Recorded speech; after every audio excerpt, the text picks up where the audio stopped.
Hello everyone, आज हम पढ़ेंगे क्लास 10 सिविक्स का चैप्टर नंबर 2 जिसका नाम है फेडरलिज्म। इस चैप्टर में हम फेडरलिज्म के बारे में पढ़ेंगे कि फेडरलिज्म क्या होता है, क्या हमारी कंट्री एक फेडरल कंट्री है, अगर हाँ तो ऐसी कौन कौन सी चीजें हैं जो हमारी कंट्री को एक फेडरल कंट्री बनाती है, और आखिर ये फेडरल सिस्टम काम कैसे करता है, और साथ में हम डिसेंट्रलाइजेशन के बारे में भी जानेंगे।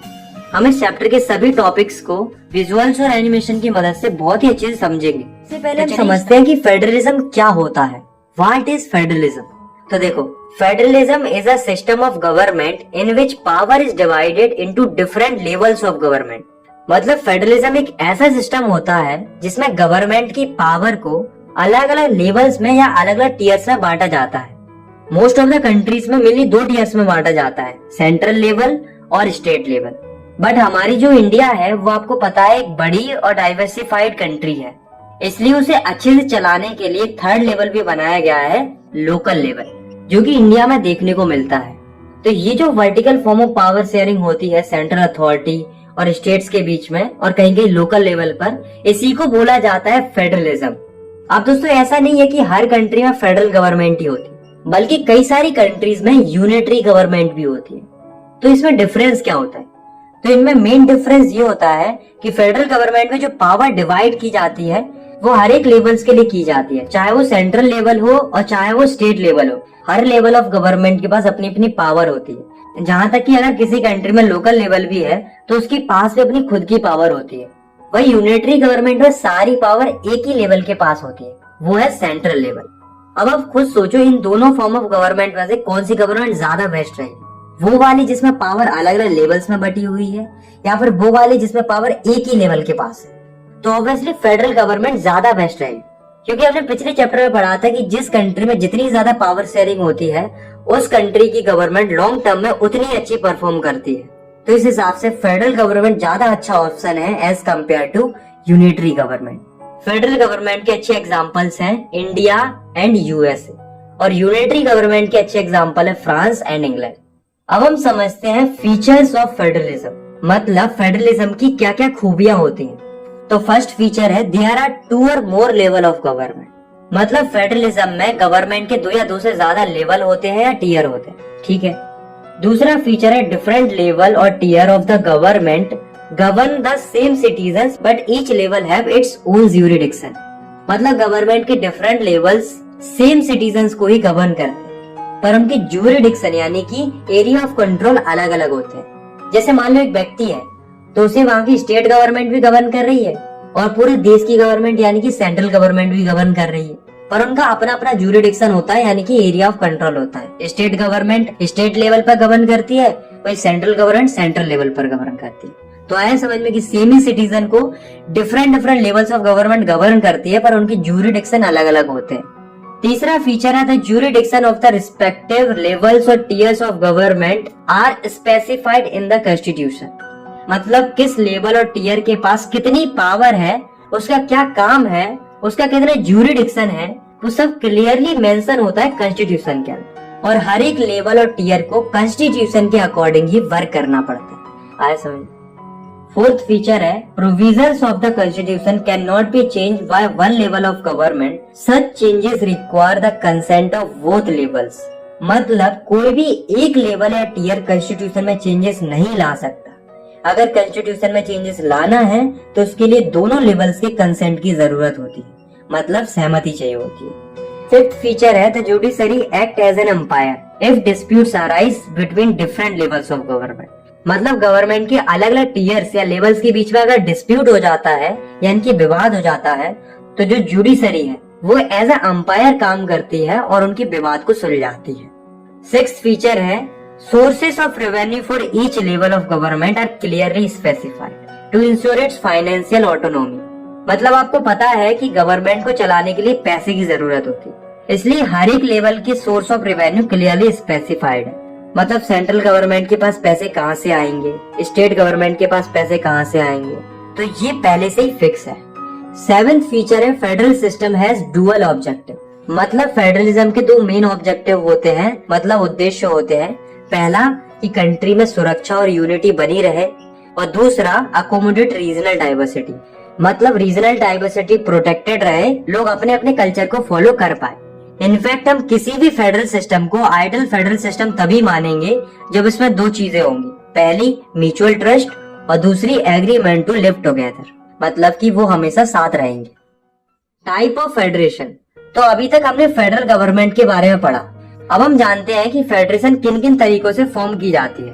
फेडरेशन फॉर्म करने के कौन कौन से तरीके होते हैं। तो फेडरेशन फॉर्म करने के दो तरीके होते हैं, पहला कमिंग टुगेदर फेडरेशन और दूसरा होल्डिंग टुगेदर फेडरेशन। तो सबसे पहले हम पढ़ते हैं कमिंग टुगेदर फेडरेशन को। तो इसमें क्या होता है, many independent states coming together to form a bigger unit, मतलब अलग अलग इंडिपेंडेंट स्टेट मिलकर एक बड़ी यूनिट बनाते हैं या नेशन बनाते हैं, तो उसे हम कमिंग टुगेदर फेडरेशन कहते हैं। इसका बढ़िया एग्जांपल है यूएसए, क्योंकि यूएसए जो है वो अलग अलग इंडिपेंडेंट स्टेट से मिलकर फॉर्म हुआ है, इसलिए तो हम इसे यूनाइटेड स्टेट्स ऑफ अमेरिका कहते हैं। तो इसमें यूजुअली हर एक स्टेट के पास बराबर पावर होती है और सेंट्रल गवर्नमेंट और स्टेट गवर्नमेंट के बीच में भी पावर इक्वली डिस्ट्रीब्यूटेड होती है। अगर मैं एग्जांपल की बात करूं तो एक तो यूएसए है, बाकी दो और लिख लो, स्विट्जरलैंड और ऑस्ट्रेलिया। अब हम बात करते हैं होल्डिंग टुगेदर फेडरेशन की।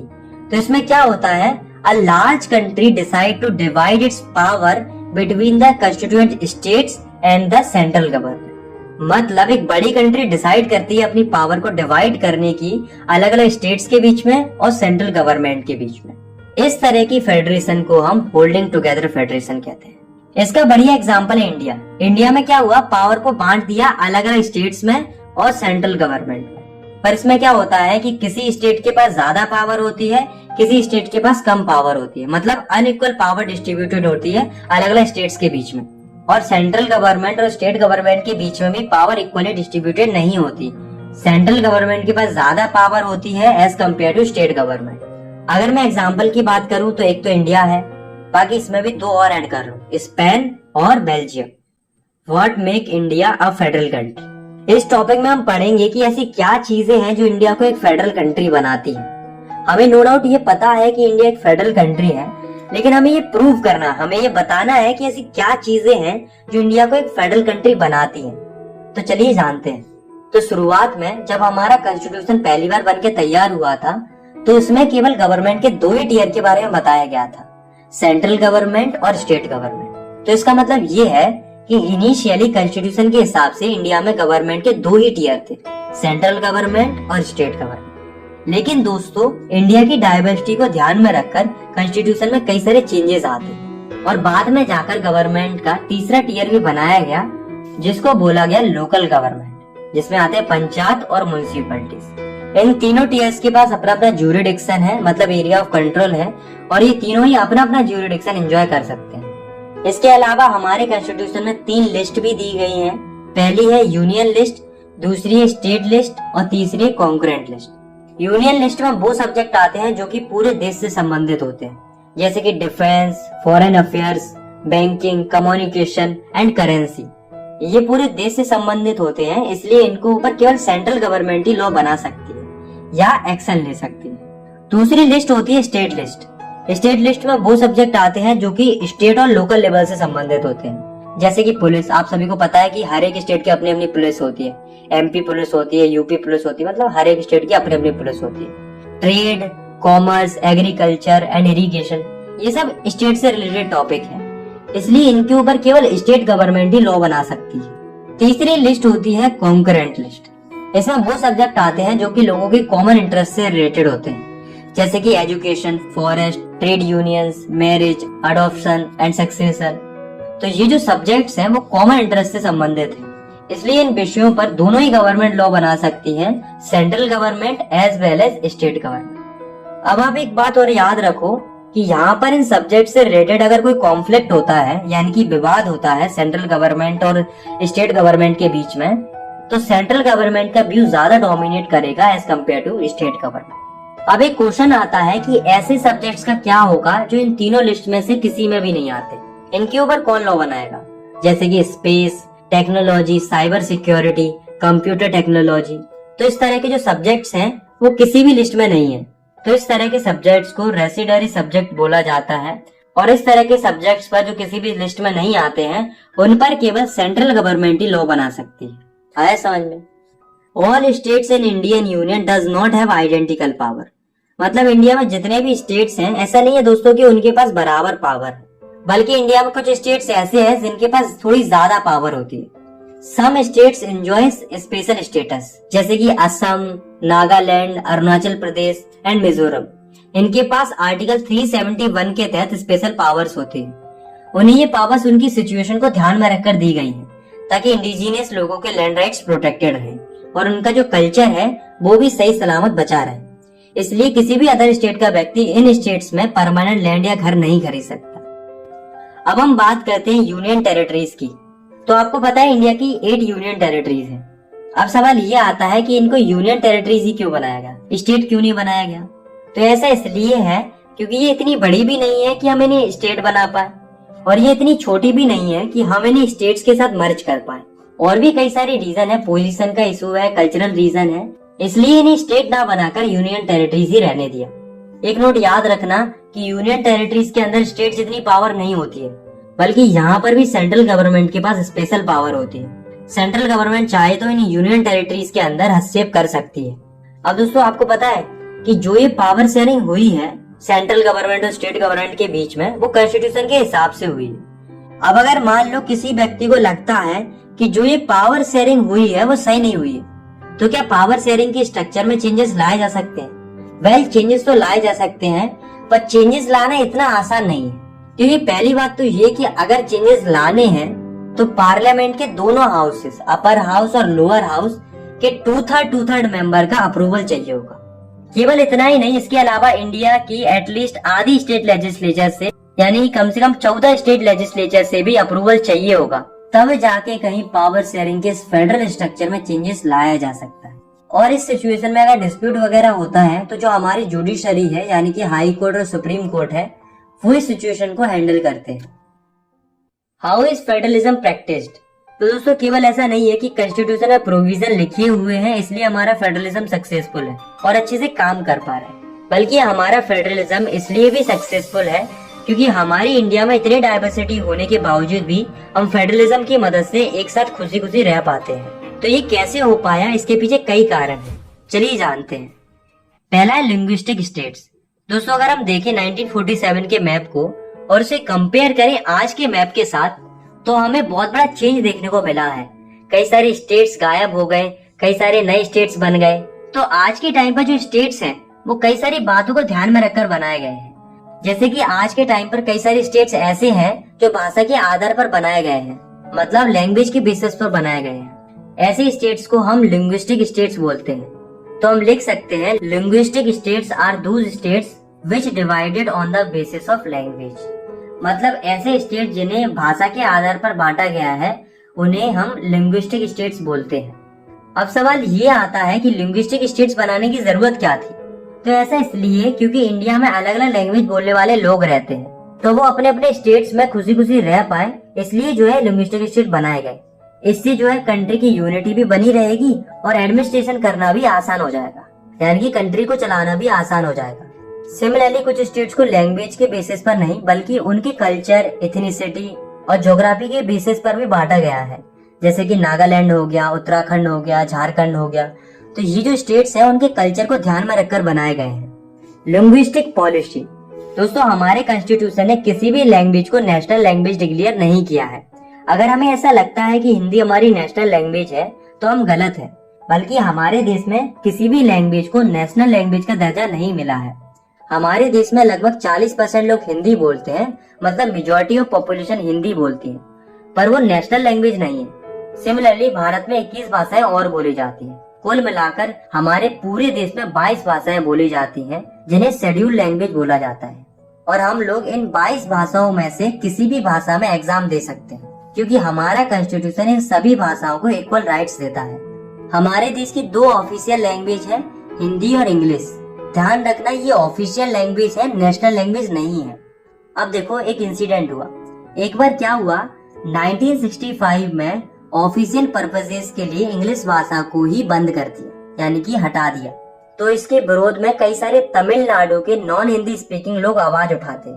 उनका मानना ये था कि इंग्लिश लैंग्वेज को ऑफिशियल लैंग्वेज से हटना नहीं चाहिए, बल्कि इंग्लिश लैंग्वेज का यूज कंटिन्यू रहना चाहिए, क्योंकि उनके लिए इंग्लिश भाषा को ही समझना आसान था किसी और भाषा के मुकाबले। इसके लिए तमिलनाडु के नॉन हिंदी स्पीकिंग लोग एक आंदोलन भी करते हैं, और इस आंदोलन का रिजल्ट ये आता है कि सेंट्रल गवर्नमेंट को एग्री होना पड़ता है हिंदी के साथ साथ इंग्लिश का यूज कंटिन्यू रखने के लिए। तो इस सब से हमें ये पता चलता है कि अगर फेडरलिज्म को अच्छे से प्रैक्टिस करना है तो हर लैंग्वेज की रिस्पेक्ट करनी होगी, क्योंकि हमारे कॉन्स्टिट्यूशन में हर एक लैंग्वेज को इक्वल राइट्स दिए गए हैं। सेंटर स्टेट रिलेशंस तो बहुत समय पहले से, यानी कि हमारे देश के आजाद होने के बाद से इंडिया में वन पार्टी रूल देखने को मिला।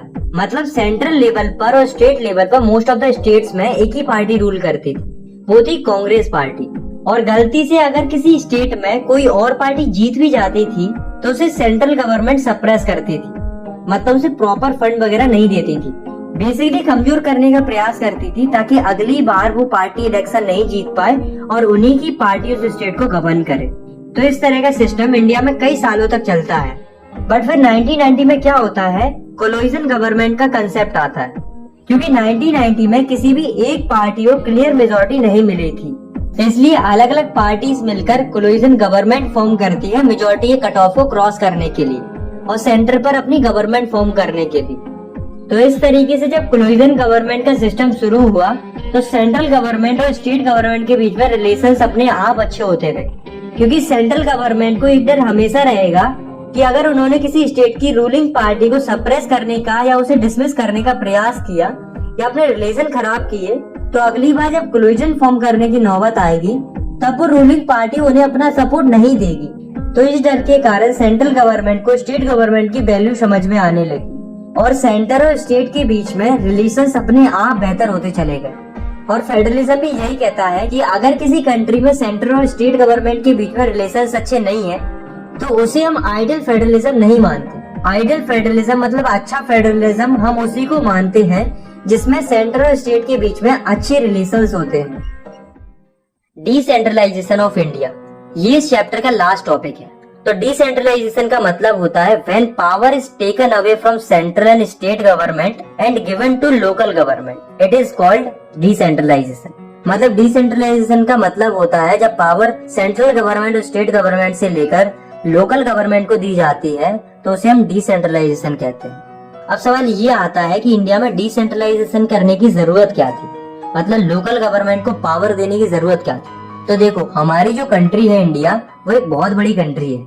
तो इतनी बड़ी कंट्री में एक छोटे से एरिया में क्या प्रॉब्लम है, वहाँ पर कौन कौन से इश्यूज हैं, उन्हें केवल लोकल लेवल ही अच्छे से समझ सकता है और उन्हें सेटल कर सकता है, क्योंकि लोकल गवर्नमेंट को ही बेटर अंडरस्टैंडिंग होती है किसी भी लोकल एरिया की और उसमें चल रही समस्याओं की।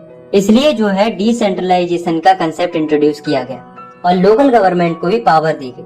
पर दोस्तों, कहने के लिए डिसेंट्रलाइजेशन हो गया था, मतलब कहने के लिए पावर दे दी गई थी, पर एक्चुअल में लोकल लेवल के पास सही से पावर नहीं आई थी। मतलब डिसेंट्रलाइजेशन उतना इफेक्टिव नहीं हुआ था।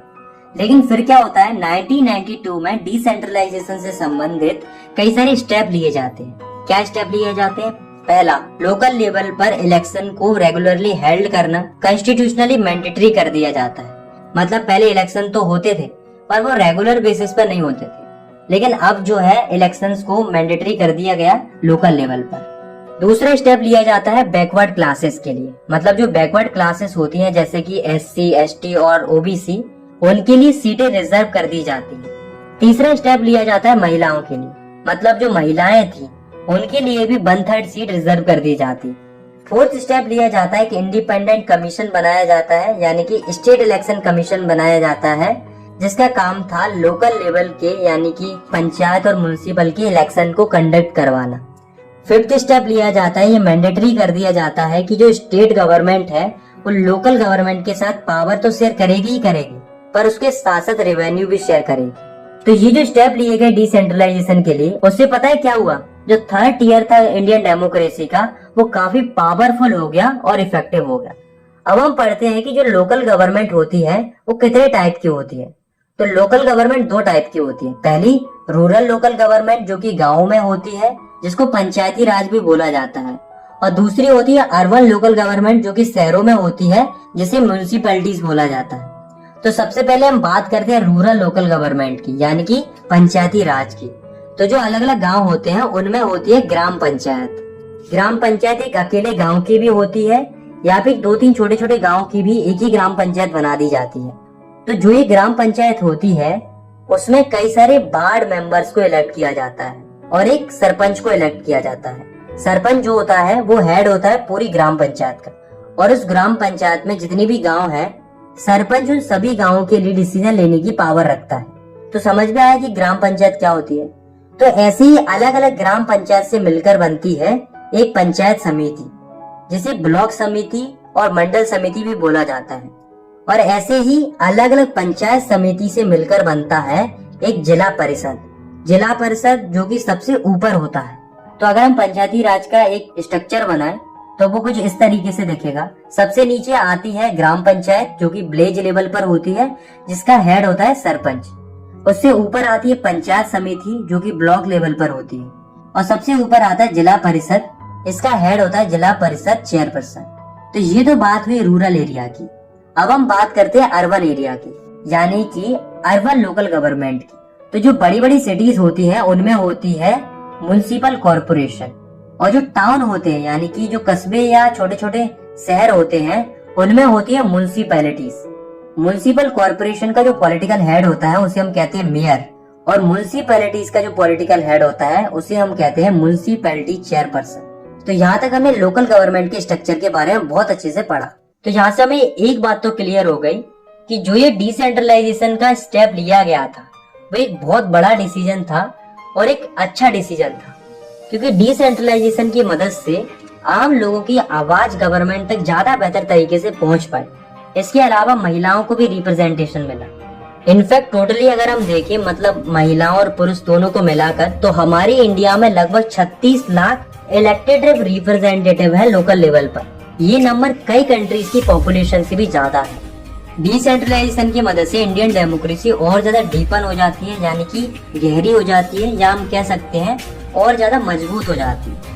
तो लोकल गवर्नमेंट को बनाना एक बहुत बड़ा एक्सपेरिमेंट है डेमोक्रेसी का, जो कि एक सक्सेसफुल एक्सपेरिमेंट है। तो ये तो बात है डिसेंट्रलाइजेशन के मेरिट्स के बारे में, मतलब डिसेंट्रलाइजेशन की अच्छाइयों के बारे में। पर दोस्तों डिसेंट्रलाइजेशन में कुछ कमियां बाकी हैं, जैसे कि ग्राम सभा के इलेक्शन अभी भी रेगुलरली हेल्ड नहीं होते। कई सारी स्टेट गवर्नमेंट ने अभी भी उतनी पावर ट्रांसफर नहीं की है लोकल गवर्नमेंट को जितनी उसे जरूरत है। पर कोई बात नहीं, इन कमियों के बावजूद भी हमारी इंडिया का फेडरल सिस्टम कई सारी फेडरल कंट्रीज से बेहतर है, और हम भी यही आशा करते हैं कि समय के साथ साथ हमारी इंडिया का फेडरल सिस्टम भी और भी ज्यादा बेहतरीन होता जाए। आई होप आपको ये वीडियो पसंद आई होगी। अगर आपको ये वीडियो पसंद आई तो आप इस वीडियो को लाइक कर सकते हो, चैनल को सब्सक्राइब कर सकते हो ऐसे ही क्लास 10 की वीडियोस आगे देखने के लिए। बाकी मिलते हैं नेक्स्ट वीडियो में, तब तक के लिए टेक केयर, बाय बाय।